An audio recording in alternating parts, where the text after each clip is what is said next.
When most people hear the name Knights Templar, they think of secret symbols, hidden treasure, and ancient conspiracies buried beneath medieval Europe. Movies and pop culture present them as a shadowy figure guarding forbidden knowledge. But that version of the Templars is almost entirely fictional. The real Knights Templar were not secret at all. They were one of the most public, regulated, and powerful institutions in medieval Europe, operating openly with the full backing of the church.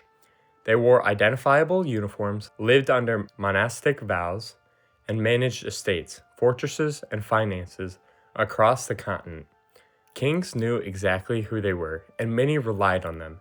Ironically, the Knights Templar did not fall because they were mysterious, but because they became too wealthy, too independent, and too powerful in plain sight. Their destruction was not the result of hidden rituals or lost relics, but a calculated political move in a world where money and authority were rapidly changing. The Knights Templar began not as a powerful organization, but as a small group of armed pilgrims in a violent and unstable world. In the year 1119, just 2 decades after the First Crusade captured Jerusalem, a French knight named Hugh de Payens and a handful of companions took a vow of poverty, chastity, and obedience. Their mission was simple: protect Christian pilgrims traveling to the Holy Land, who were frequently robbed or killed along the roads. King Baldwin II of Jerusalem gave them quarters on the Temple Mount, believed to be the site of Solomon's Temple. And from that location, they took their name, the Poor Fellow Soldiers of Christ and the Temple of Solomon. At the time, no one could have predicted that this obscure group would become one of the most powerful military and financial institutions in medieval Europe. The transformation of the Templars came quickly. In 1129, the church formally recognized the order as Council of Troyes, largely through the influence of Bernard of Clairvaux, one of the most powerful religious figures of the age. Bernard framed the Templars as a new kind of warrior, monks who fought not for personal gain but for God. This endorsement changed everything. Donations poured in from nobles across Europe: land, money, castles, farms, and entire villages. Within decades, the Templars were no longer a small band of knights in the Holy Land, but a continent-wide organization with estates stretching from England to the eastern Mediterranean. What made the Knights Templar truly unique was how they operated. Unlike feudal lords, they answered only to the Pope. Local kings and bishops had no authority over them. They paid no taxes, were exempt from local laws, and could move freely across borders.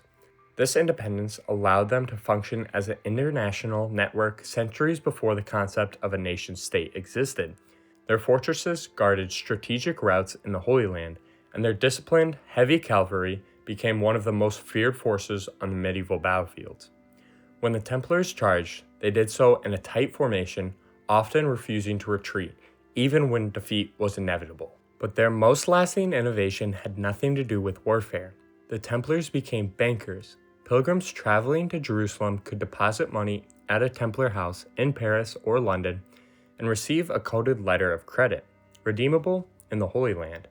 This reduced theft and made long-distance travel safer. Kings soon adopted the same system. The Templars stored royal treasuries, transferred funds across Europe, and financed wars. By the 13th century, they effectively ran the most advanced financial network in the Christendom. Their wealth was immense, but more importantly, it was liquid, organized, and mobile. Their success, though, only planted seeds of their destruction. By the early 1300s, the political landscape of Europe had changed. The Crusader states in the Holy Land had collapsed, with Acre, the last major stronghold, falling in 1291. The Templars withdrew to Europe, still wealthy and still powerful, but now without a clear military purpose. At the same time, monarchs were consolidating power, building centralized states, and struggling under massive debts. No ruler was more indebted than King Philip IV of France. Philip IV, known as Philip the Fair, ruled a financially strained kingdom. He had fought expensive wars against England and Flanders, and had already expelled the Jews from France and seized their assets. He had also clashed directly with the Pope, even arresting Pope Boniface VIII. Philip was deeply in debt to the Knights Templar, who not only financed his wars but also safeguarded the French royal treasury in Paris. The existence of a powerful, wealthy, independent organization within his realm, only loyal to the Pope, was unacceptable to him. Philip's solution was ruthless and calculated. On Friday, October 13th, 1307, orders were sent in secret across France. At dawn, Templar knights were arrested simultaneously. They were charged with heresy, blasphemy, idol worship, sodomy, and corruption. The accusations were shocking and specific: denying Christ, spitting on the cross, obscene initiation rituals, and worshiping a mysterious idol called Baphomet. To modern ears, the charges sound bizarre, but in medieval Europe, heresy was one of the gravest crimes imaginable. Under torture, many Templars confessed. This is a crucial point. Medieval torture was brutal and legally accepted. Confessions extracted under pain were considered valid, even if later retracted. When torture stopped, many Templars recanted their statements, insisting the confessions were false. That only deepened suspicion in the eyes of authorities. Philip used these confessions to justify seizing Templar property and pressuring the church to act. The Pope at the time, Clement V, was weak and politically vulnerable. He was French, installed with Philip's support and operating under enormous pressure. Initially skeptical of the charges, Clement eventually ordered the arrest of Templars across Europe. However, the results outside of France were telling. In England, Spain, Portugal, and the Holy Roman Empire, authorities found little evidence of wrongdoing. Torture was used less frequently, and many rulers defended the Templars. Still, momentum had shifted. The accusation of heresy alone was enough to destroy the order's credibility. In 1312, at the Council of Vienne, Pope Clement formally dissolved the Knights Templar, not by declaring them guilty, but by suppressing the order for the good of the Church. This distinction mattered legally, but not practically. The Templars ceased to exist. Their assets were officially transferred to the Knights of Hospitaller, though in France, much of the wealth never left Philip's control. The once powerful order was dismantled through bureaucracy, fear, and political pressure rather than battlefield defeat. The final act came in 1314. Jacques de Molay, the last Grand Master of the Knights Templar, along with other senior leaders, was brought before the public in Paris.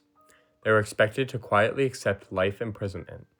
Instead, de Molay shocked the crowd by withdrawing his confession and proclaiming the order's innocence. This act sealed his fate. That very evening, he was burned at the stake on an island in the Seine, within the site of the Notre Dame Cathedral. According to later legend, de Molay called upon God to judge his enemies, and within a year, both Pope Clement V and King Philip IV were dead. Whether coincidence or not, the symbolism endured. The fall of the Knights Templar was not the collapse of a secret cult or an ancient conspiracy. It was the destruction of an institution that had outlived its usefulness in a changing world. They were victims of their own success, too wealthy, too independent, and too powerful in an era when kings were tightening control. Their story marks a turning point in medieval Europe, where financial systems, political authority, and religious power collide in a way that feels modern. What remains today are the stones of their fortresses, scattered records, and a legacy transformed by centuries of myth.